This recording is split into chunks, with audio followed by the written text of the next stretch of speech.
Today, the latest weapons, coupled with the fighting skill of the American soldier, stand ready, on the alert all over the world to defend this country, you, the American people, against aggression.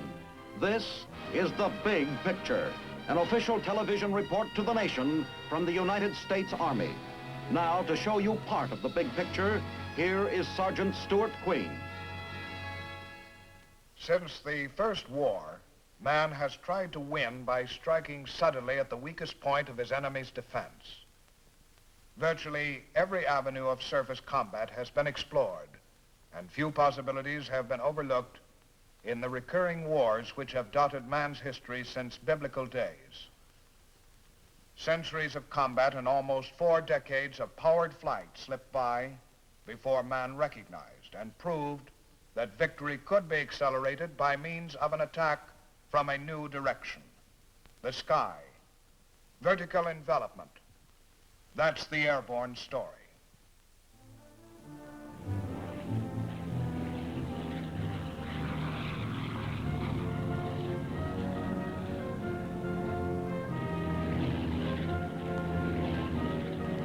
Another mission, airborne, en route to attack, to drop from the sky. Part of a tremendous striking force, part of the airborne story, a story of recent accomplishment that paved the way for myself and the platoon I lead. Why, just a half century ago, man had never flown in powered flight. A balloon ascent was a spectacle to behold. When the first controlled flights took men into the sky in quest of mastery of the air, that was in 1903, the air age had begun. Another dimension in space was created which one day would lead to a new and important battle tactic.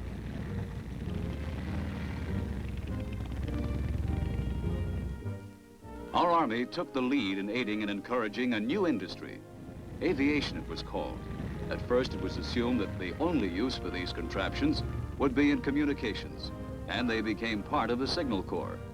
In little more than a decade, the airplane received refinements of design that are still going on, and in World War I, proved its use in combat.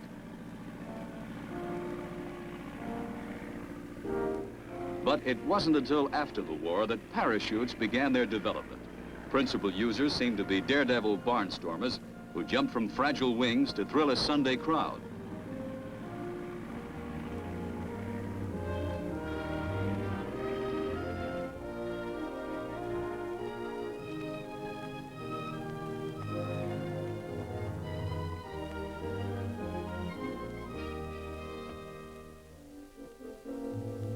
At Fort Benning, Georgia in 1940, the Army began an extensive program for training and organizing airborne units. The beginnings were unpretentious and to a great degree experimental.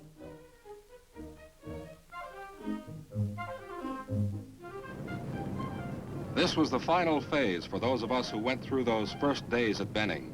The real thing, out of the door and down to earth in a free shoot.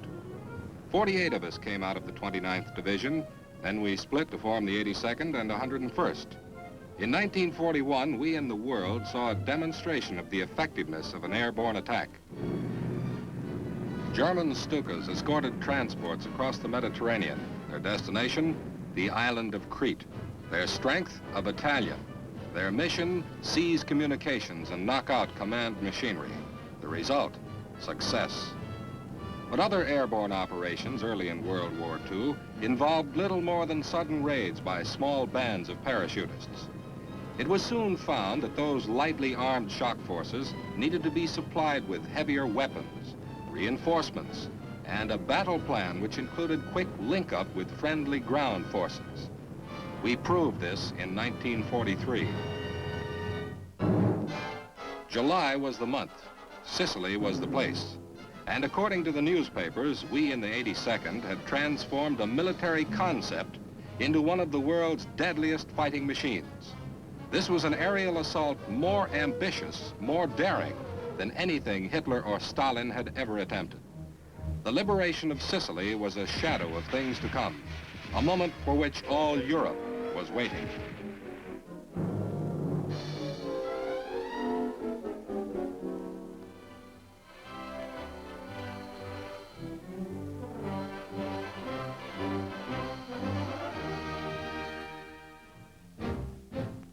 Meanwhile, the Nazi leader continued to methodically build up fortifications along the coast, increasing defenses for an attack he figured would come from the English Channel.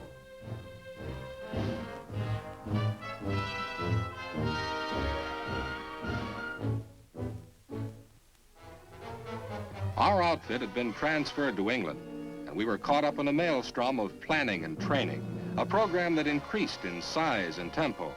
Operation Overlord, it was called, and our objective would be the opening of the Western Front. We were mighty proud when we learned that airborne troops would lead the invasion.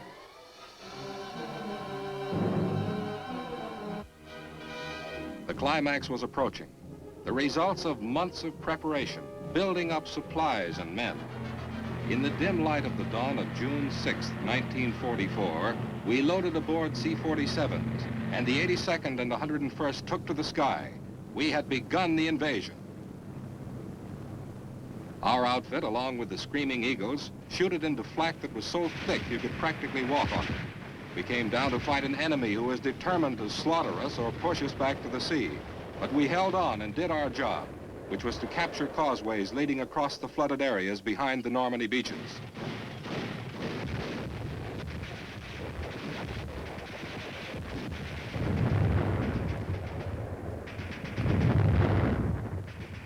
Airborne infantry led the way, liberated the first town from the Nazi yoke. 2 months later, my division, the 101st, teamed up again with the 82nd. We became the backbone of the newly formed 1st Allied Airborne Army. The reason for all this? Operation Market, the invasion of Holland. Along with the 1st British Airborne Division and Polish Brigade, we were to jump and glide into the Netherlands just as the Nazi paratroopers had done 4 years before. And we'd clear a path for the Allied drive to the heart of the Reich.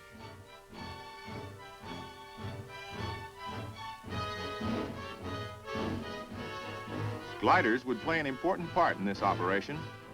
We had more than 500 of those silent winged boxcars. They'd carry cargo as well as troops.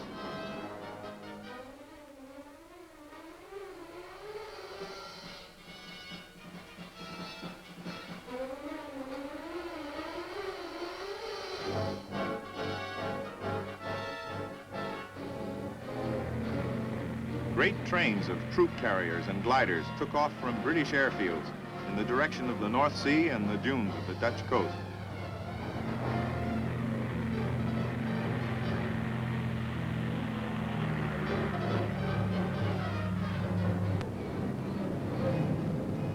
Our air armada made a giant mobile striking force. More than 2,000 aircraft swept out over the Netherlands. Our objectives were key bridges which linked the canal country together. The gliders came in a bunch.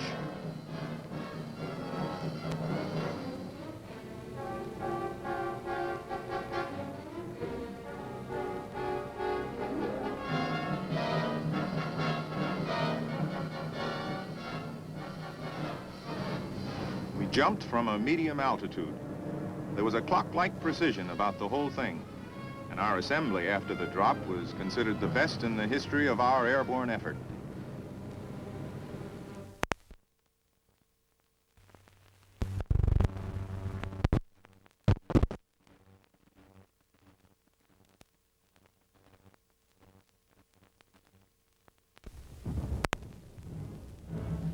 Many spots took quite a while to liberate.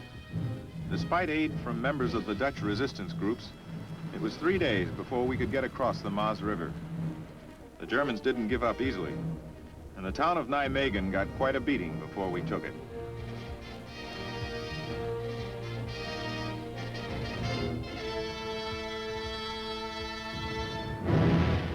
Our objective, the extremely important bridge at Nijmegen, was safe. Operation Market was the last jump for the 101st and 82nd, but the war was far from over for the Airborne Division. For a Christmas present, we got Bastogne. This small Belgian town gave its name to a period of time we'll never forget. They say that Valley Forge was rough during the American Revolution. Well, it couldn't have been any tougher than trying to dig into the frozen Belgian countryside with 8 desperate Nazi divisions breathing down your neck. It was tough. We held out until reinforcements got through, and the tide was turned in the Battle of the Bulge.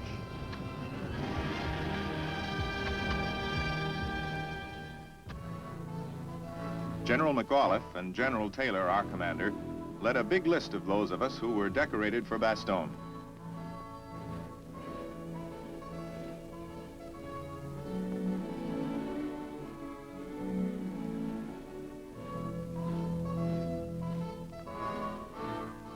But not all airborne activity was taking place in the European theater. There was paratroop activity on the other side of the world. In the Pacific, men were learning about vertical envelopment. This morning I'll give you a brief demonstration on the functioning of the parachute assembly. The most important thing to remember is to hook your static line snap faster to the anchor cable in the plane before you jump. If this is done, I'm sure you won't have any trouble. I don't know of a single case of record today where this parachute has failed to open due to the fault of the equipment.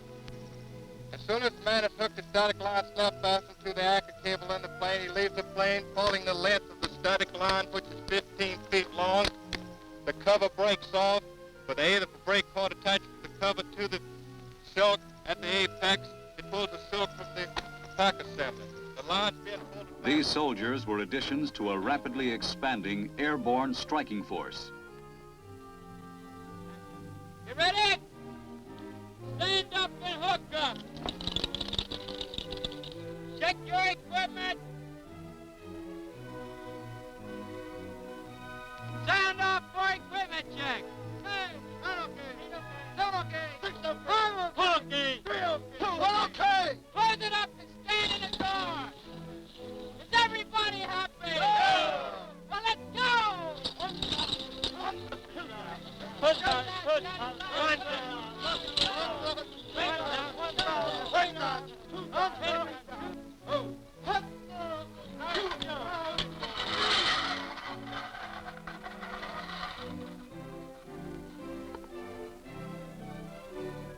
In early 1945, elements of the 11th Airborne Division took to the air.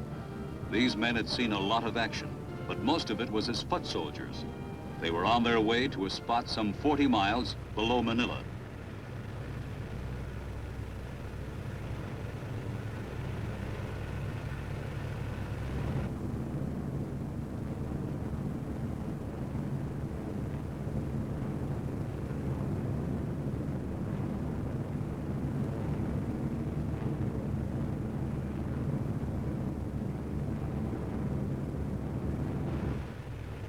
These silk canopies floating to earth were the start of a stiffly contested road back to the Philippine capital, a road which became more strongly fortified and which was to include some of the bitterest battles of the Pacific War as the Japs were driven closer to their homeland and closer to their inner line of defense.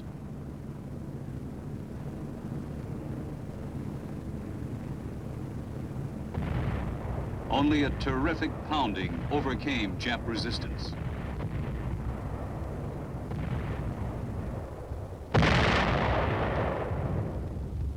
This was the last significant phase of airborne activity in World War II.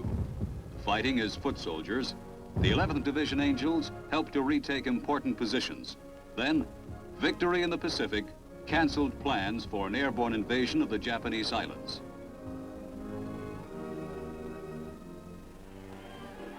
We were mighty proud to be selected to march up New York's Fifth Avenue in the victory parade for soldiers of World War II. We were proud from General Jim Gavin on down that an airborne unit had been selected, but we of the All-American, the 82nd, knew that we were just representative, that we were marching for the millions who had also served and who did their part to win wars across both oceans.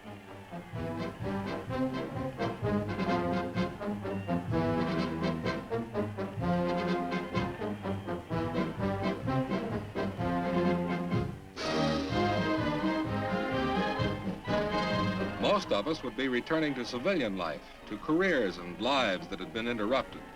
But we knew that there could be no let-up in defense planning, or the signing of an armistice ends a war, but it never cancels a nation's need for defensive strength.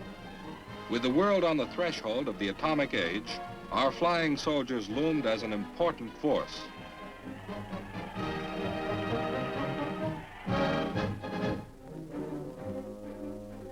post-war training of the airborne soldier began with a concentration on the fundamentals.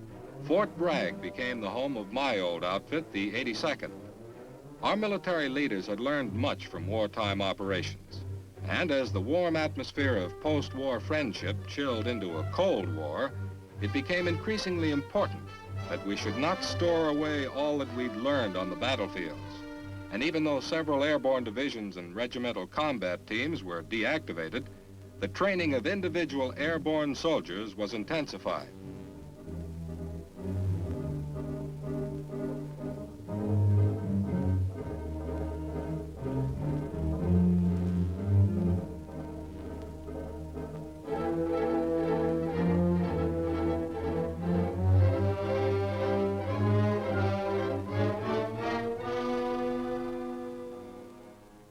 In 1950, Korea had flamed into open war, and I was part of the 187th Regimental Combat Team, which was assigned to 8th Army. We were hastily mustered forces of the United Nations, and we went into battle to stave off communist-trained hordes whose supply lines extended all the way back to Moscow.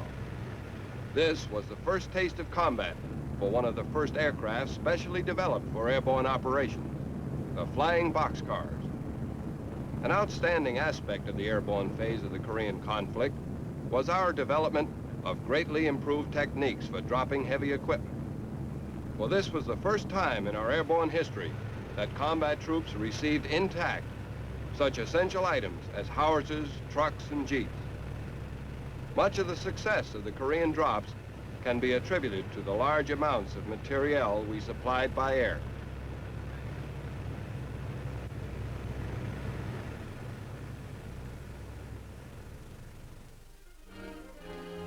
Peacetime maneuvers are designed to explore new avenues to winning tactics. Our Army is well aware of the necessity for testing new concepts, proving new methods.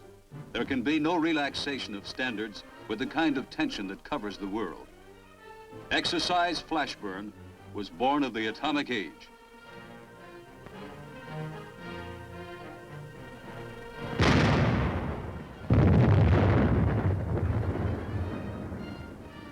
Every part of this complicated maneuver, which was based on a simulated atomic attack, was designed for use of the latest equipment and information available to commanders. Tactical television played an important role.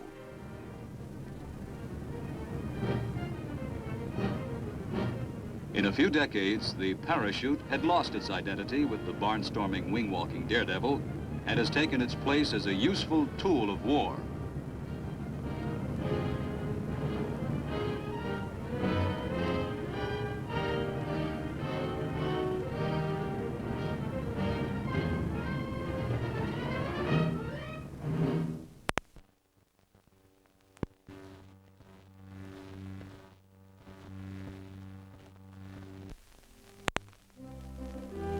Great strides have been made in other areas.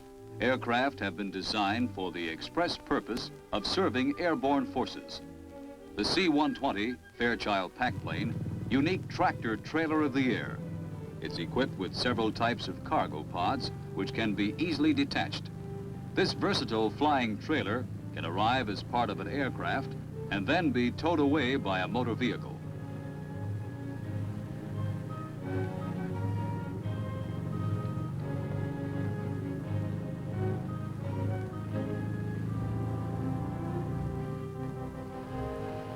Another recent product of the engineer's drawing board is the C-123 Avitruck. This plane is designed to land and load troops and equipment on ill-prepared or undeveloped surfaces. The quick loading characteristics of this aircraft eliminate one of the basic faults found in early transports.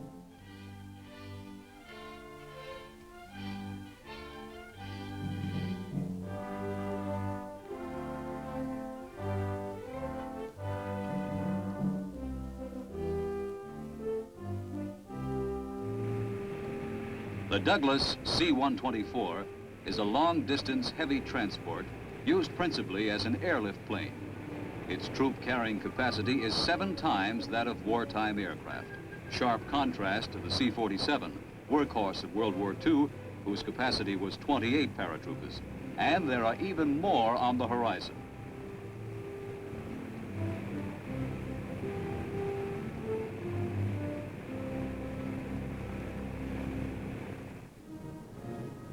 Yes, we've made quite a record, built an impressive history in a relatively short time.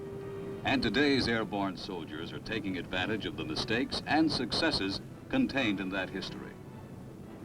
Every man, every action in this aircraft at this moment is the result of experience and planning. Even the makeup of the platoon has undergone many changes since those first days. But there are some things which haven't changed.